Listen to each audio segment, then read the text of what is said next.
O doutor Rafa Bastos está um pouquinho atrasado, mas ele vai entrar aí, né? Isso. Esperar ver se Beleza. o pessoal vai entrar aí para a gente começar. Nossa panela.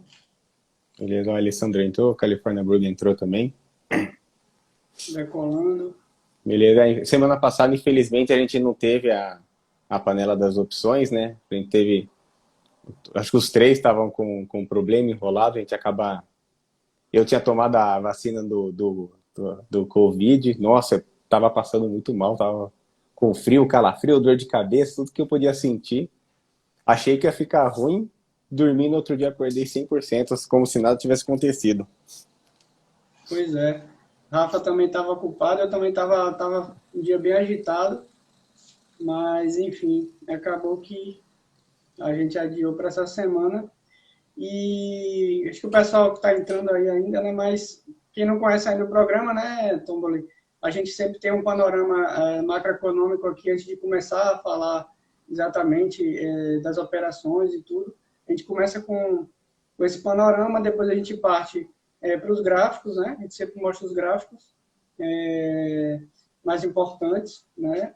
E depois a gente parte para alguma operação que a gente está montando, que a gente montou, ou então também a gente responde perguntas também do pessoal, quem tiver dúvida também sempre pode mandar nos comentários.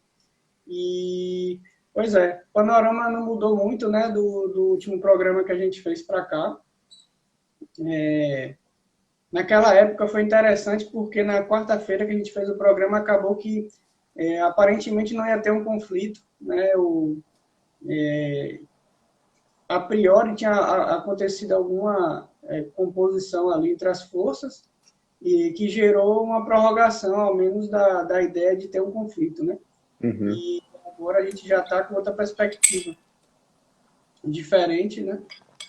E é sobre isso que a gente vai falar hoje na pauta macroeconômica. Como é Legal. que E você depois. está vendo essa situação toda? Oi, desculpa, acho que eu falei junto com você, Filipão.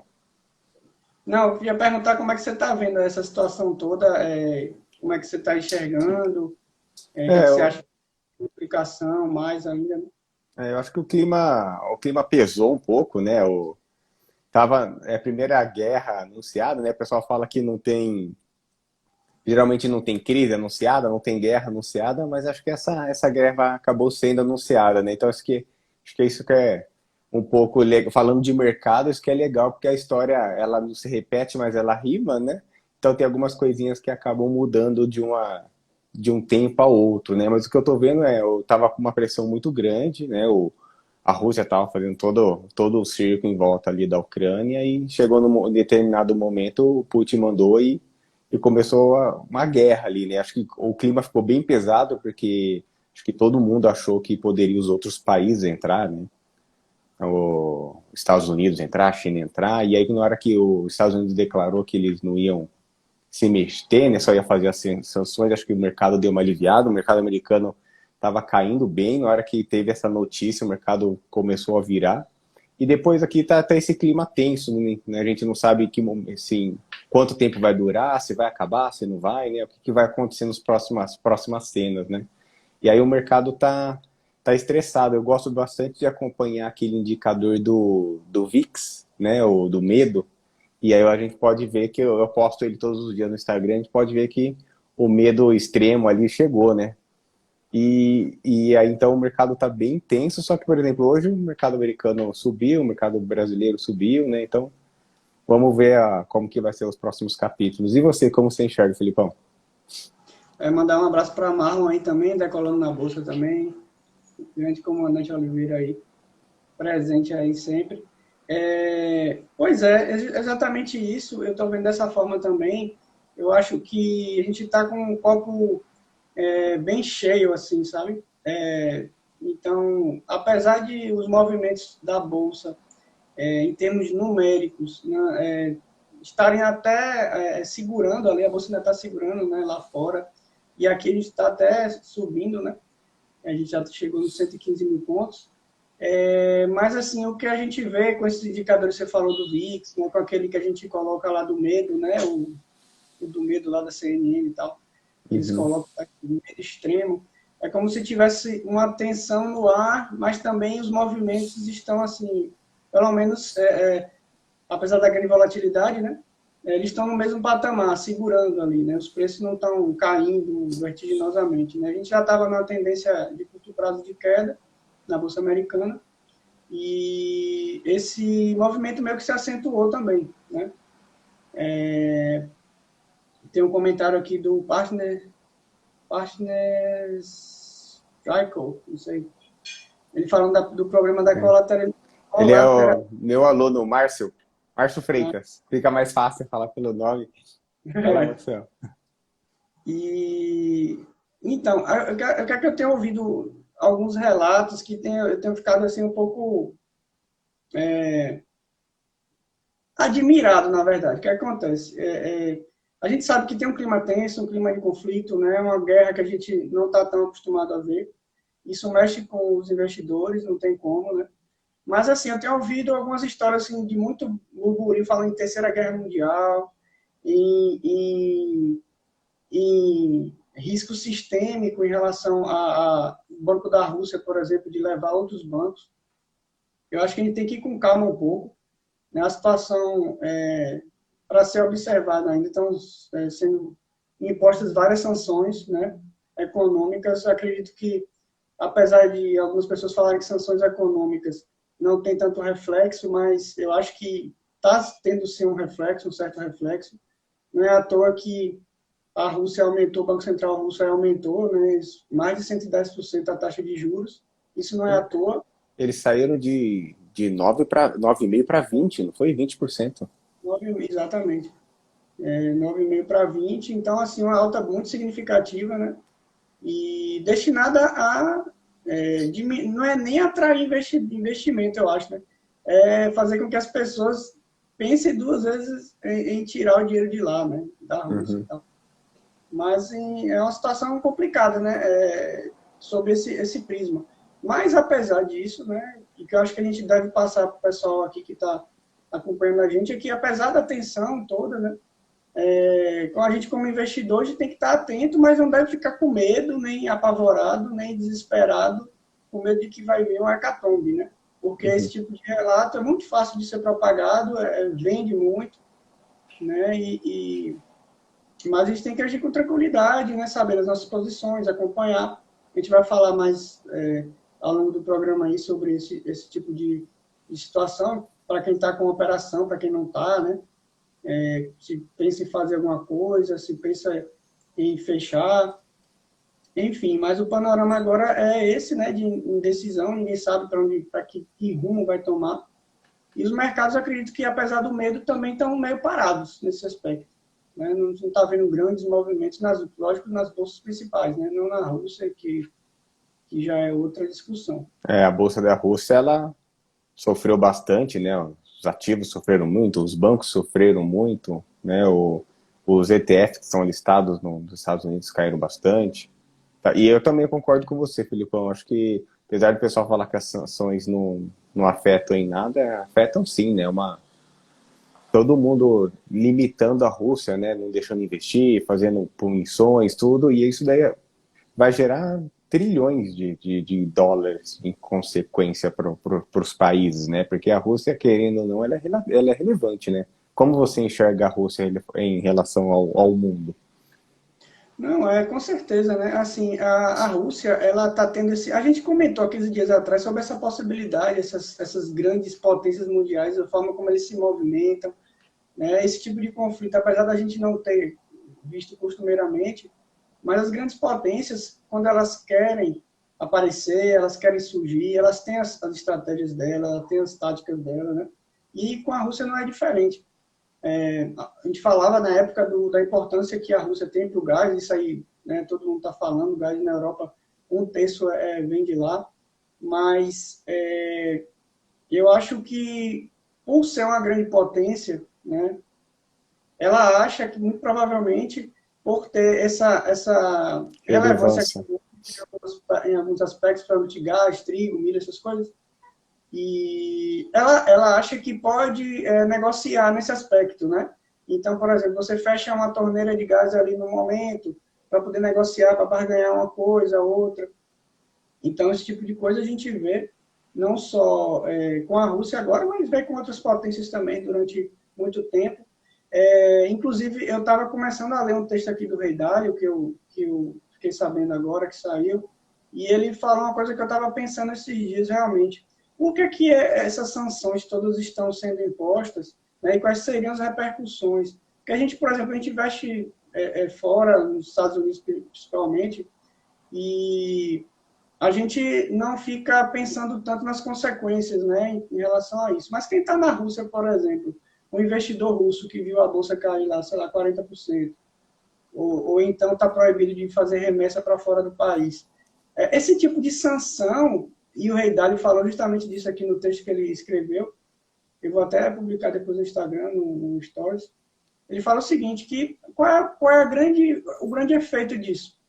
É justamente a possibilidade de gerar uma revolta populacional russa interna, de modo que, ao menos, uma insatisfação cresça e que gere alguma coisa de mais importância, né, para o regime, que faça dissuadir de alguma forma essas ações militares aí que estão acontecendo. Então, achei bem interessante essa parte e bem salutar. O comandante mandou aqui, eu acho que a guerra pode piorar e se prenderem ou matarem o presidente, ou matarem o presidente ucraniano. E o Márcio, partner, ele falou sobre que ele estava comentando sobre a falta de petróleo e dos seus subprodutos pesticidas, né, e defensivos agrícolas. Como consequência, a inflação vai ficar mais difícil de controlar. Fora a falta de trigo e afins. A Rússia, que a gente estava comentando, a Rússia ela é importante, né, ela abastece bastante a Europa com gás natural, né? Ela tem aquele Nord Stream e tá construindo o Nord Stream 2. Até eu estava lendo falando que a Alemanha estava querendo barrar, não aceitar mais o Nord Stream 2, né? Que abastece lá a Alemanha com gás natural. E também hoje, aproveitando que o Márcio falou, não sei se vocês viram, mas parece que começaram a atacar uma empresa chama Yara, é uma das maiores empresas aí de defensivos agrícolas e do agronegócio, né? E isso daí pode afetar como toda a cadeia global aí de abastecimento de pesticidas e defensivos agrícolas, né? Então isso daí pode dar um impacto aí na inflação dos alimentos e, né, e como todas as outras guerras aí, quando acontece, o que sobe ou dispara são as commodities. Então a gente viu aí o trigo subir, a gente viu o petróleo subir bastante, né? Então o pessoal, a gente tem o pessoal que comenta, né, que quando as criptomoedas vão ser proteção, mas na verdade caiu junto, né? O pessoal acabou indo para o ouro subiu, a prata subiu, né? Então acabou acontecendo o que teoricamente a teoria fala, né? Claro que cada cenário é um cenário, mas foi o que aconteceu, pelo menos que a gente está vendo até agora que está acontecendo. Justamente. É interessante a gente lembrar nesse tipo de situação como o ouro, ele aparece, ele volta para a cena, né? Porque as pessoas não... Eu já vi muita gente falar que o ouro não serve para nada, que não tem função e tal. Quando a gente vê esse tipo de movimento do ouro, que a gente sabe, começa a realmente dar importância a ele. Pois é, e assim, a situação é delicada, porque o que acontece? Você imagina que o pessoal que faz essas rotas de navio para trazer commodities, né, de lá, da Europa para cá, para a América ou para qualquer outro porto que tenha, né, mais próximo. Você imagina que para você fazer um seguro, para poder fazer essa transferência marítima, né, o quanto é que não estão cobrando, se é que estão conseguindo fazer, né? Porque essa rota ficou muito mais complicada de se fazer no meio de uma guerra, né? Então, isso dificulta demais a situação. Nesse aspecto, a gente viu o valor do petróleo subindo muito aí, e só mais para frente que a gente vai ter as consequências reais disso aí, né? Vai depender também do quanto tempo vai durar esse conflito aí. Exato. Rafa, e aí, fala, Rafa. Boa noite. Pô, pessoal, hoje foi... Enfim, quem tem criança em casa é complexo. Eu tô até com a auréolazinha do anjo aqui, tá vendo? Hoje O negócio aqui às vezes dá uma desandada, mas enfim, estamos aí. Tava aqui ouvindo um pouco nos bastidores vocês aí. Eu gravei um vídeo, tá aqui no meu feed, né? Justamente é uma bandeira da Ucrânia com a bandeira da Rússia ali em conflito, que vocês estavam comentando exatamente isso, né? Toda vez que a gente tem guerra, a gente acaba tendo escassez, e quando envolve potência, a gente acaba tendo mais escassez. Provavelmente vocês já disseram, mas a Rússia produz entre 10 e 15% do petróleo mundial, né? Isso vai dar impacto muito grande em toda a cadeia produtiva, porque praticamente todo mundo ainda utiliza como matriz energética principal o petróleo, então isso vai ter impacto em tudo, né? E era uma coisa que a gente já discutia aqui no Panela muitas vezes, que era a questão da inflação, né? E como isso tinha impacto. A gente pode pegar os panelas anteriores aí, lá no nosso canal do YouTube, tá lá, né? Sigam, né? E dê uma olhada lá nos vídeos, a gente falando sobre inflação, curva de juros, etc. E a gente tem agora, com o aumento do preço do petróleo, a gente tem um problema mais sério sendo criado aí, que é justamente esse impacto maior na inflação. Lembrando também, como foi dito, né, grande parte de fertilizantes que vem para o Brasil também importado da Rússia. Então, se a gente tiver uma cadeia produtiva que quebre, isso também vai aumentar milho, soja, trigo e, consequentemente, isso aí é comida de animal. Então, provavelmente as proteínas todas também vão aumentar.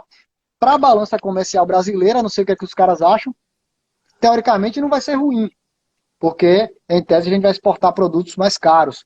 Mas eu acho que para o povo brasileiro, em geral, isso vai ser bem pesado, né? E até assim, a gente pode até, a partir do agro, né, se disparar muito o custo do agricultor, apesar de ele exportar bastante e tal, mas eu não sei se é como que vai ficar a margem deles, né? Pode ser que pressione muito a margem por causa dos custos envolvidos, assim. Então, até para o produtor, né, só complementando, acho que até para o produtor talvez não seja tão bom. Talvez ele ganhe agora, né, porque ele já comprou a matéria-prima, já comprou os defensivos, mas na próxima necessidade vai gastar muito mais caro. Então, acho que é ruim para todo mundo, na verdade. Só lembrando, viu, pessoal, também é um comentário que eu queria deixar claro aqui, a nossa postura em relação à guerra é a postura de qualquer pessoa sensata, né? A gente acha que é bizarro o que está acontecendo, né? Em pleno século XXI, as pessoas não conseguirem, do ponto de vista diplomático, resolverem situações nesse sentido, né? Como aqui é um canal focado em investimentos, a gente está falando isso, mas nem de longe a gente é insensível diante das situações que estão acontecendo no mundo. Obviamente, né?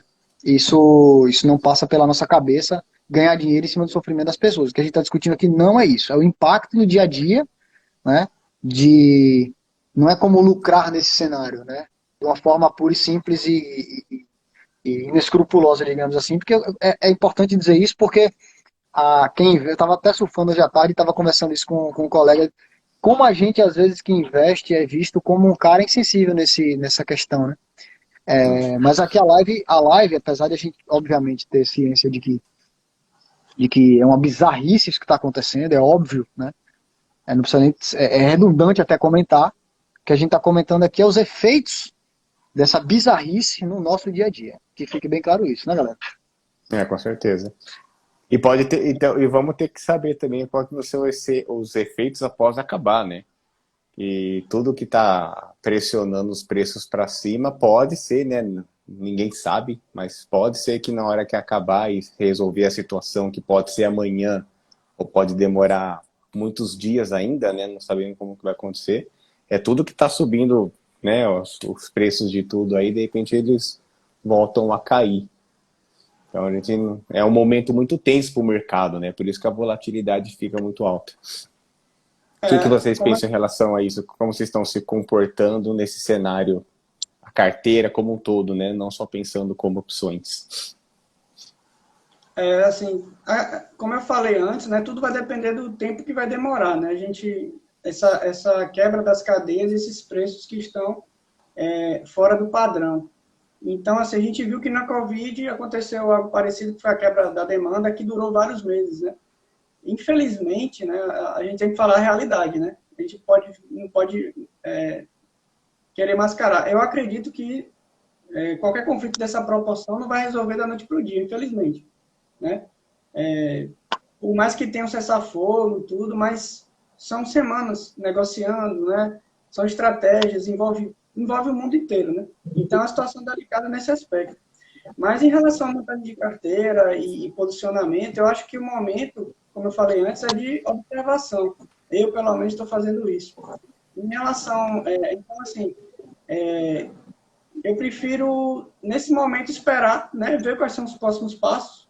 Porventura perder uma onda de alta ou não em relação à carteira, mas eu acho confortável nesse momento esperar, né? Eu acho que todo mundo tem que analisar a quantidade de renda variável, por exemplo, que tem na carteira para ver, né, como se sente nesse tipo de momento, esse tipo de momento de insegurança, né, de tensão. É bom para você reavaliar, para você analisar como é que está a quantidade da sua carteira, o tamanho dela, a renda variável, a sua exposição. E em relação às opções, né, a gente estava até comentando à tarde, né, eu estou fechando algumas operações que estavam abertas, que estavam no lucro. Eu fechei, até porque já estava perto da data de vencimento, assim, né, para 18 de março. Então, eu comecei a fechar algumas operações e manejei outras, né?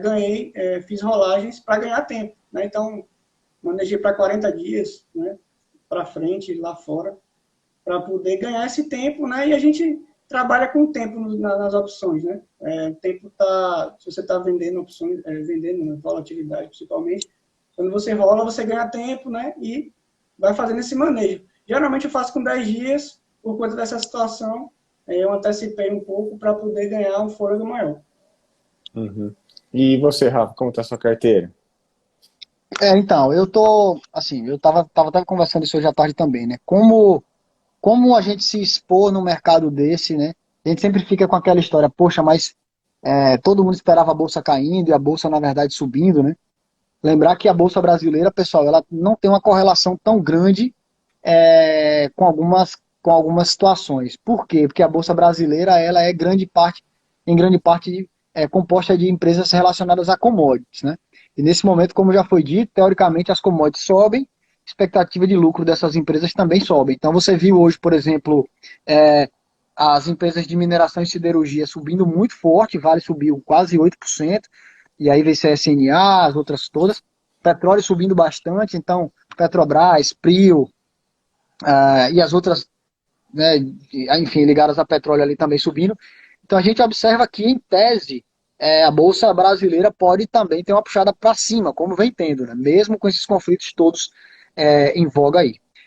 O que eu estou fazendo nesse momento eu tenho grande parte do meu patrimônio realmente em renda fixa, praticamente 70% dele está em renda fixa, né, para surfar essa alta da taxa de juros, que provavelmente, no meu pensamento, ainda vai se perpetuar um pouco mais, principalmente pelo impacto que a inflação está tendo nos mercados atualmente. Então, a ideia é que provavelmente a curva de juros estresse um pouco mais, talvez a gente vai ver daqui a pouquinho isso aí, e provavelmente mais aumentos da Selic mais para frente, que talvez não estavam no radar, né? Mais aumento que pode entrar no radar aí do pessoal dos Estados Unidos também. Então, eu tenho muita renda fixa, né? E estou menos posicionado em ação e estou entrando em ações baseado na compra de opções mais longas. Que aí eu coloco menos capital em jogo, né? E surfo as altas caso elas aconteçam, né? Mas eu não estou me sentindo tão confortável em Xemão comprando ação, não. Uhum. A minha carteira, o que eu estou fazendo, é bem parecido com vocês. Eu já estava bem exposto em renda fixa, né? Então, minha posição antes eu estava em torno de 30% em renda variável, eu vim reduzindo. Eu estou em torno agora de 15% de renda variável, então já diminui bem. Mas eu estou pensando bem parecido com o Felipe. Nesse momento, eu estou preferindo ficar mais observando. Então, minhas estruturas que eu tenho hoje, eu só estou rolando. Já faz aí umas 2 semanas que eu não crio mais operações novas. Geralmente, eu sempre crio pelo menos umas 2, 3 operações ali por semana. Eu não estou fazendo nada em relação a novas estruturas. Prefiro até, que nem o Felipe, evitar. A gente pode, de repente, ter uma grande alta e a gente acabar ficando de fora, mas vai que vem contra também, a gente acaba perdendo. Então, eu prefiro ficar na defensiva nesse momento. E o que aconteceu, acho que muitas pessoas que operam opções gostam de fazer proteções da carteira. Eu gosto muito de fazer proteções da carteira, então eu compro pozinhos e eu gosto de fazer algumas estruturas para uma pequena queda.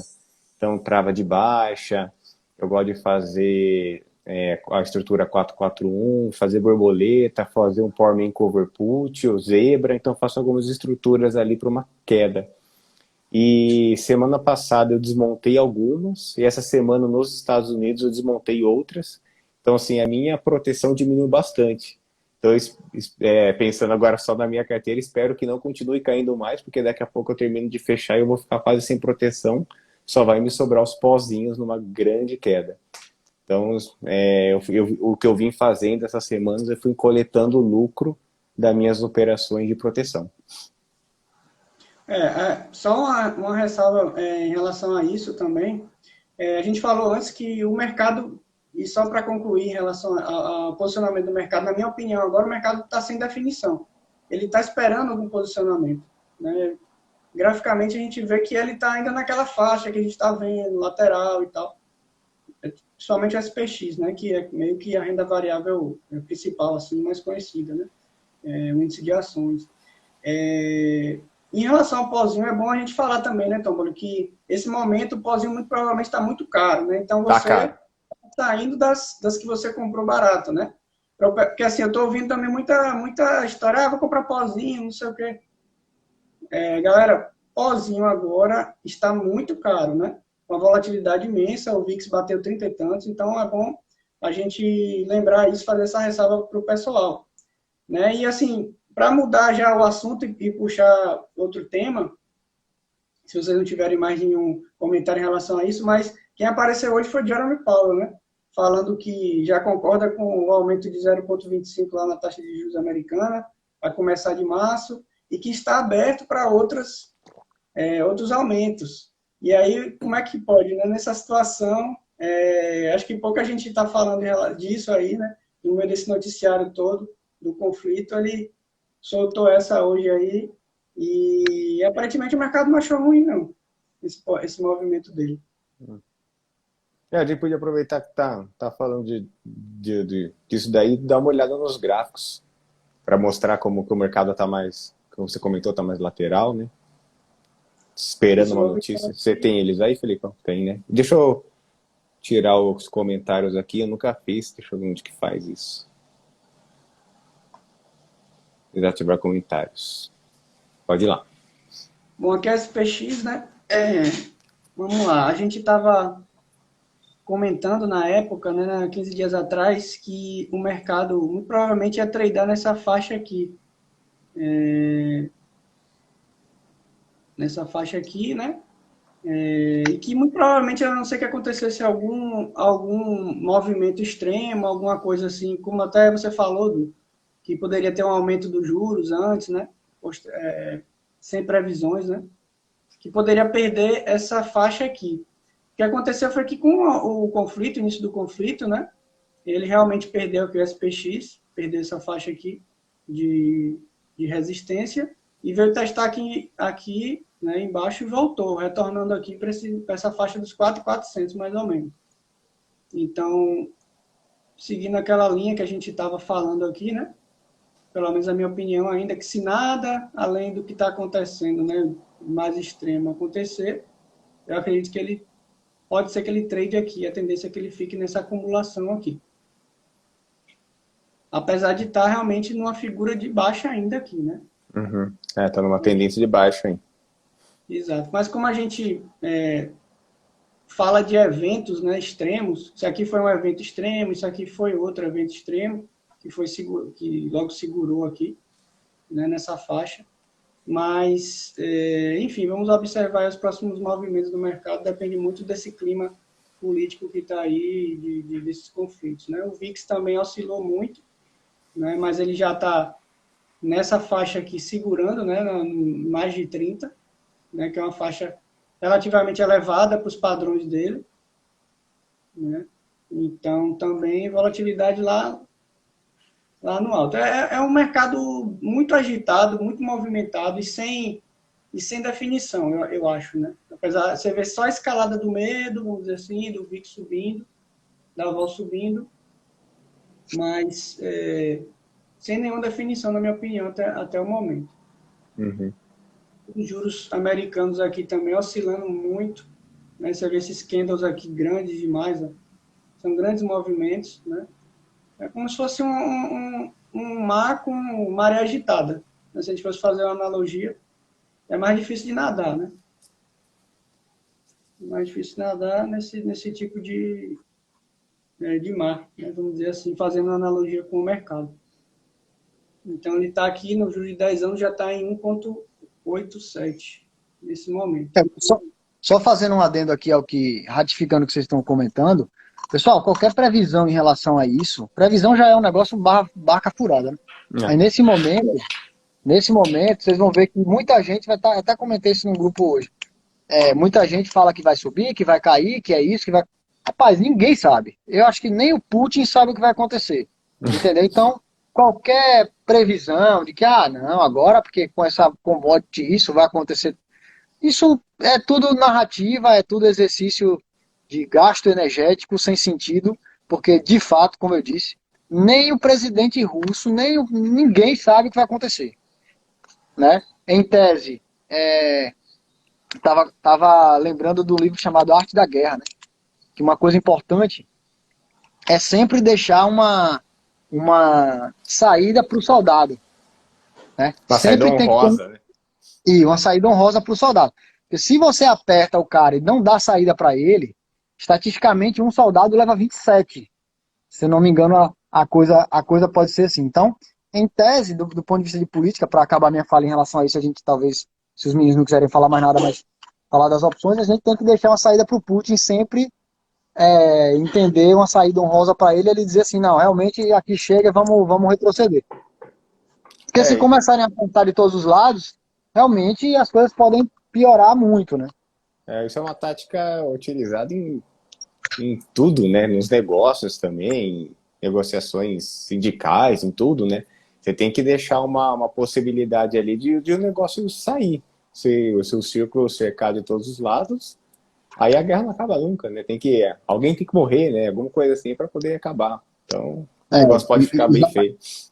Exatamente. Se você cercar um maluco de todos os lados e não der saída para ele, ele vai falar, perdido por perdido aqui, vou apertar esse botão aqui e explodir o mundo, entendeu? Então, a ideia sempre é pensar desse jeito. Vamos ver o que acontece, ninguém sabe, é impossível prever. Cenas dos próximos capítulos a gente vai continuar acompanhando, mas o detalhe, pessoal, cuidado sempre nessas exposições muito grandes, né? Esses momentos a gente tem que ponderar mais, lembrar sempre que a renda fixa hoje está dando grandes oportunidades, né? Então, acho que é o caminho, talvez. E às vezes, né, a gente já falou isso algumas vezes, às vezes operar também não operar também é operar, né? Você saber ficar um pouco parado, não se colocar muito patrimônio ali, também é uma das estratégias, às vezes até a mais difícil, né? Porque você tem aquele sentimento de querer pegar aquela onda e você conseguir parar e não entrar e falar, não, tudo bem, se subir, eu tenho mercado no outro dia e eu consigo esperar um pouco uma próxima oportunidade, também é algo muito importante de se ser feito. E, Felipe, você estava mostrando os gráficos, só faltou para mim. Você tem a bolsa da Rússia aí fácil? Tenho. Mas, assim, só para resumir, para concluir essa parte, pessoal, eu acho que, assim, eu estava pensando muito sobre isso. Os investimentos têm que ser refletir uma coisa boa para você, para o investidor, né? Não pode ser tema de aflição, de ansiedade, de nervosismo. É lógico que a gente sempre fica, né, com um pouco de receio em relação a alguma coisa ou outra, mas tem que ser uma coisa que tem que ser tratada de forma leve, tranquila, né? As exposições têm que ser feitas para longo prazo, não pode ser pensando amanhã, na semana que vem, no mês que vem, porque tem que dar resultado. Não, tem que ser uma coisa montada, planejada. Você tem que ter vamos dizer assim, um plano para você seguir, né, com a sua carteira, né, e você seguir esse plano independente da situação que aconteça. Lógico que você vai variar com o tempo, né, mas tem que ter uma meta traçada ali para não ter problema. Mas eu vou mostrar aqui o índice russo. Aí. Esse aqui é o índice da Bolsa de Moscou, né? É o índice RTSI. E realmente teve um movimento muito forte aqui nesses últimos dias, né? Muita fuga de capital. E ela atingiu os pontos, né, da época do coronavírus. Para você ver como a questão do longo prazo é forte, né? A Bolsa retrocedeu 2 anos. Mas, assim, ela voltou ainda para patamares que são, de certa forma, recentes, né? Quando a gente está falando na estratégia de longo prazo, você está vendo aqui a Bolsa voltar. Alguns papéis até no Brasil voltaram para essa época também, no ano passado. Mas foi um movimento muito forte mesmo. E hoje subiu 26%, né? Quer dizer, tem muito sentido. E como a gente está falando, esse mar aí revolto do mercado nesse momento, né? Nossa, mas eu puxei mais aqui, Felipe, ele até, esse último, o fundão mesmo, chegou a Ah, bater em 2014 e em 2016. E é, passou até esse traço aqui, né? esse traço aí, você pegou lá atrás. É, Muito interessante. exato. Bom, vamos falar das opções? Vamos lá, Só vamos lá. o Ibov, né, aqui, rapidinho. O Ibov saiu daquela tendência de alta aqui, né, mas já está voltando aqui com esses dois candles aqui para querer pegar essa mesma tendência aqui que já estava desde do começo de dezembro. Né, fez esse fundo duplo e está subindo. Mas vamos para as opções. Vamos lá. A gente teve uma pergunta semana passada a gente não fez o programa, na retrasada, né? Teve Tom, um se quiser tiver rapaz os perguntando. comentários, né, que a galera pode perguntar aí. Opa, obrigado. Obrigado por lembrar. Deixa eu ver comentários. Comentários estão ativados de novo. Teve Foi uma pergunta. uma pergunta, o rapaz perguntando sobre o Strangle ou Straddle. Acho que ele acabou não comentando, ou eu não recordo se era no mesmo strike ou não, né? Ele comentou como que era uma estratégia de você comprar uma put e comprar uma call. Nessa estratégia de compra de put e de call apenas, né, só as duas, ela se chama straddle, se for no mesmo strike, ali perto do dinheiro, ATM. Já se for em strikes distintos, né, você comprar uma call OTM e uma put OTM, ela se transforma no strangle. É uma operação que ela é para cima, né? O straddle parece um V, o strangle parece um U. Então é uma operação que a gente espera uma grande movimentação do mercado, né? Ou vai subir muito alto, muito forte, ou vai cair muito forte o mercado. Eu particularmente não faço esse tipo de estratégia, só em momentos muito específicos. Por exemplo, alguma coisa que possa ter um evento binário, por exemplo, uma eleição, uma divulgação de resultados de alguma empresa, porque realmente ali você não sabe, não tem como a gente saber como que o mercado vai comportar, se ele vai para cima ou vai para baixo. Então você aposta para os dois lados, é uma estratégia um pouco mais cara, tem que ser feita com a vol mais baixa para você pagar menos nessa estrutura. Mas eu particularmente, pelo menos não sei como vocês pensam, Dr. Rafa e Felipe, eu acho que assim, eu gosto de fazer muita análise técnica junto, né? Então, se eu vejo que ela está no suporte relevante, eu vou comprar só uma call. E se ele está numa resistência relevante, eu só vou comprar uma put. Eu não saio comprando as duas estratégias a qualquer momento, porque eu acabo chutando por um lado que eu acho que o mercado vai. A não ser desses eventos binários aí, uma eleição ou divulgação de resultados. Como vocês pensam? Se vocês quiserem complementar alguma coisa. Lucas está até aí, o que fez a pergunta. A gente queria saber Lucas. dele se ele estava falando de uma compra de call e put mais ATM, mais dentro do dinheiro ou mais fora do dinheiro, para a gente até dar o encaminhamento. Né? Mas, assim, eu também vou na mesma linha que você falou, Tom. Eu penso mais no direcional também, sabe? Mas eu acho muito interessante estratégia. A grande questão é que, geralmente, quando a gente monta esse tipo de estratégia, você comprar put com a OTM para esperar grandes movimentos, essa volatilidade já está precificada, né, quase sempre. Então, por exemplo, prévia de eleição, você pode ter um estouro, mas provavelmente a vol também já vai estar alta, então você já vai pagar por uma... Ele está falando da ATM, está falando do straddle, tá vendo? Já não é... Tá falando do Já straddle. não é Ela é mais cara ainda. Ela é mais cara. Eu não sei, Straddle eu não sou muito fã, não é muito minha praia, não. É. Até, enquanto vocês vão falando, eu vou montar aqui no OpLab e eu vou até Mas, mostrar para vocês a diferença de comprar um Straddle e um Strangle. Às vezes sai tão caro o Straddle que o break-even fica praticamente igual se você montasse um Strangle. Pode ir montando, que eu vou montar um aqui.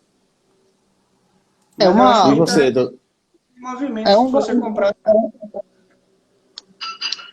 é um problema que eu vejo do Straddle, ele tem que ser muito bem pensado em eventos bem binários, por um motivo simples, né? Normalmente a gente monta essa operação comprando uma call e uma put é, no mesmo, no mesmo strike, né? Por isso esse é o nome da estrutura. E quando a gente faz ATM, a gente está comprando o VE máximo, né? ATM a gente está comprando expectativa muito grande, é, então tem que realmente ter uma movimentação muito grande para um dos lados para valer a pena montar a estrutura. Não é uma operação que eu sou fã de fazer, tá? Eu acho que tem outras formas de você surfar essas movimentações maiores. A mais simples é o straddle mesmo, que é como o Tomboli está mostrando aí. Você vai comprar a put e comprar a call. Como você está comprando na linha do dinheiro, isso tem um custo mais alto, né? Então o papel tem que subir muito ou cair muito para valer a pena fazer essa operação. Eu lembro que na última eleição, eu tinha feito alguns estudos de eleições no passado e mostrava que essa era uma operação bem vencedora. A grande questão é quando montar, né? Porque em tese o ideal seria pegar um momento de volatilidade mais baixa para comprar barato. Lembre-se, a gente sempre fala isso. A vol mais baixa, a gente vai comprar as opções mais baratas. E aí a gente espera o quê? Que a volatilidade exploda para um dos lados, para que o que você comprou barato você consiga vender mais caro. Essa é a ideia, tá? Então, o ideal seria se posicionar antes. Mas aí você vai pensar, poxa, mas vamos posicionar hoje, mas eu não sei a TM vai estar onde daqui a um mês, né? Você vai ficar meio confuso nesse sentido. Por isso que não é uma operação que eu sou muito fã de fazer, tá? eu também não sou, cara. Como a gente estava falando, a gente prefere apostar por um lado, né? Só se for um evento muito binário, mas ó, só para dar um exemplo, o que que eu fiz aqui? Eu comprei uma call e uma put no dinheiro para montar esse straddle aqui.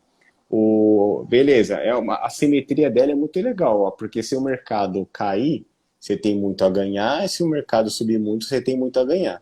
Porém, o que eu queria falar é o ponto, ó, para a gente montar um straddle hoje em Petrobras, que a volatilidade está em 38, não é uma vol muito alta, mas ela é alta.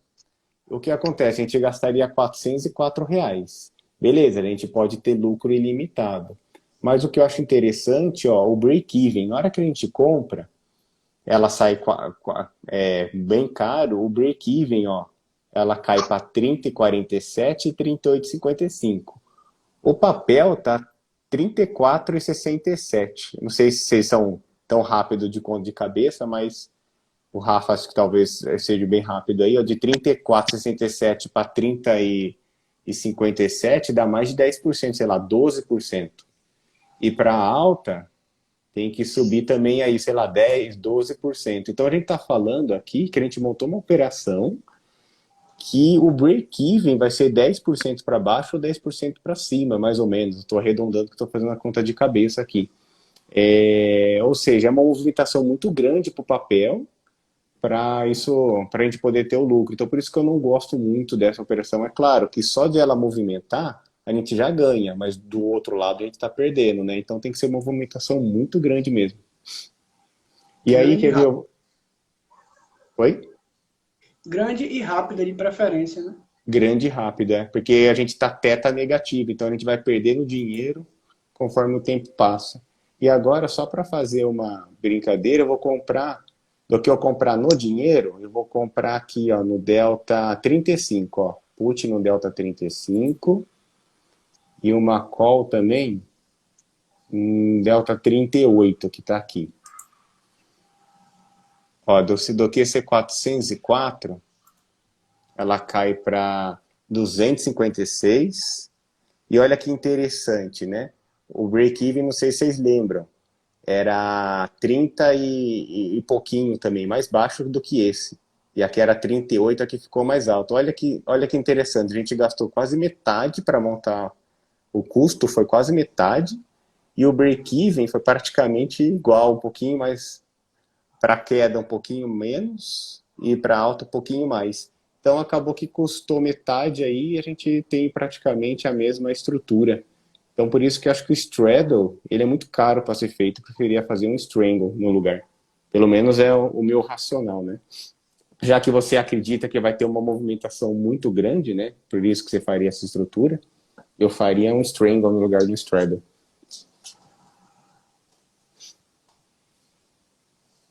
Como é mais barato, teoricamente, porque você está comprando mais distante, né? Você pagaria menos.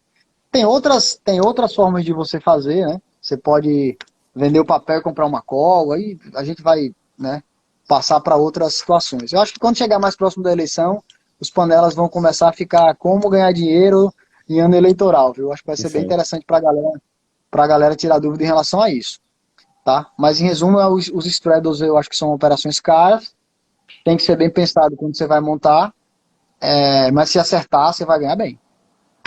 Com certeza.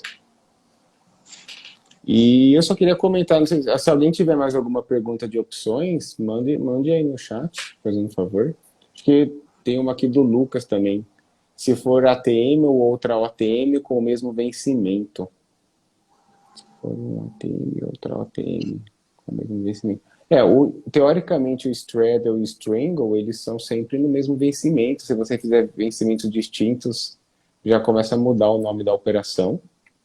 Eu só não entendi a pergunta, se você puder formular um pouco de novo, Lucas, o que seria o for uma ATM e outra OTM? Você está pensando, por exemplo, comprar uma call ATM e a put ser OTM, assim, cada uma numa ponta, foi isso? Depois você puder falar para gente.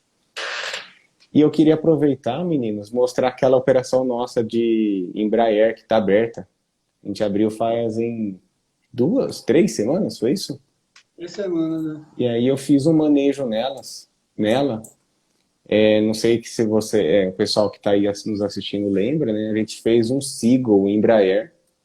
Ela estava mais ou menos nessa região. E ela veio caindo, agora ela já está dentro do dinheiro. A nossa put era 18, ela está 17,76. Então aqui a gente está na região da perda já. E a nossa trava de alta ficou muito longe. Só para vocês terem uma ideia do como que a gente tinha feito, ficou aqui o strike de 21, a comprada, e a vendida 22,50. Então, o que eu fiz essa semana para coletar um pouco de crédito, então essa call vendida, eu trouxe ela para cá e transformei essa estrutura do que ser um Seagull numa Jade Lizard. Então, ela está aqui, ó. Então, aquela call que estava aqui, eu vendi ela para cá e fiz uma trava de baixa do que uma trava de alta e coletei um crédito. Então, aquela venda daquela call, eu fechei no lucro, vendi uma outra call aqui coletando um dinheiro. E essa call vendida eu fiz no strike de, deixa eu confirmar, R$ 20. Então, ela está 18,76. Eu só começo a perder se passar dos R$ 20, né? Que dá mais ou menos 11, quase 11% aí de elevação. Então, vamos torcer aqui para o Embraer continuar subindo e cair nessa região. Aí daqui a pouco, então, a gente fecha aquela nossa operação, porque a gente fez esse manejo, porque não acreditava mais que essa trava de alta aqui poderia dar ganho, porque ficou muito distante. Então, a gente transformou esse Seagull no GCG de Lizard.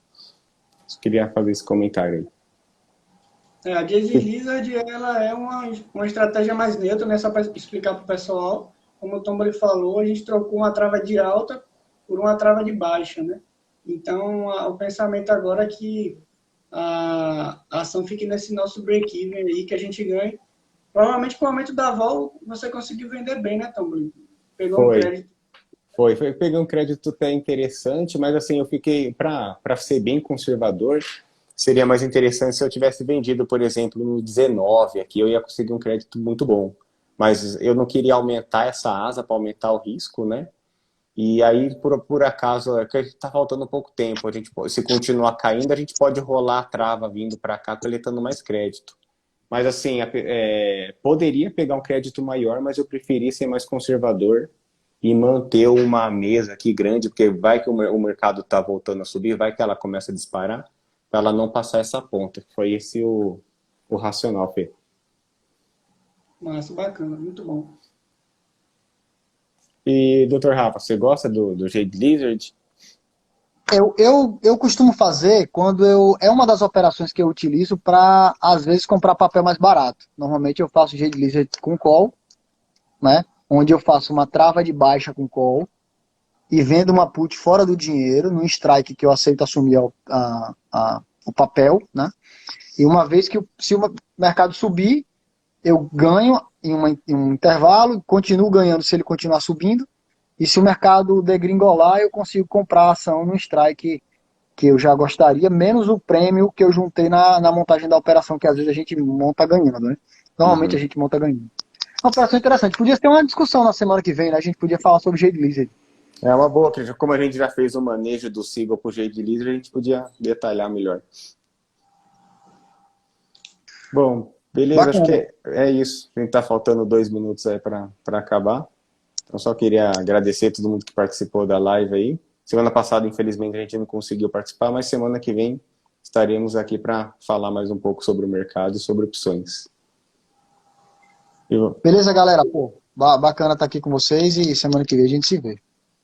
É isso, vamos gravar essa live, né? Deixar gravada no YouTube, no canal do YouTube também. Quem quiser ver no Instagram também do pessoal também, é só acompanhar. Mas vai estar lá no nosso canal do YouTube. O pessoal que ainda não segue a gente lá no YouTube, é só colocar a panela das opções, tem as lives lá, tem os cortes, tem as operações que a gente está fazendo também, sempre tem vídeo. Então acompanha a gente aí, na semana que vem a gente volta com mais um Panela. Beleza, É isso? pessoal. Valeu, galera. Um Um abraço. abraço a Valeu. todos. Tchau, tchau.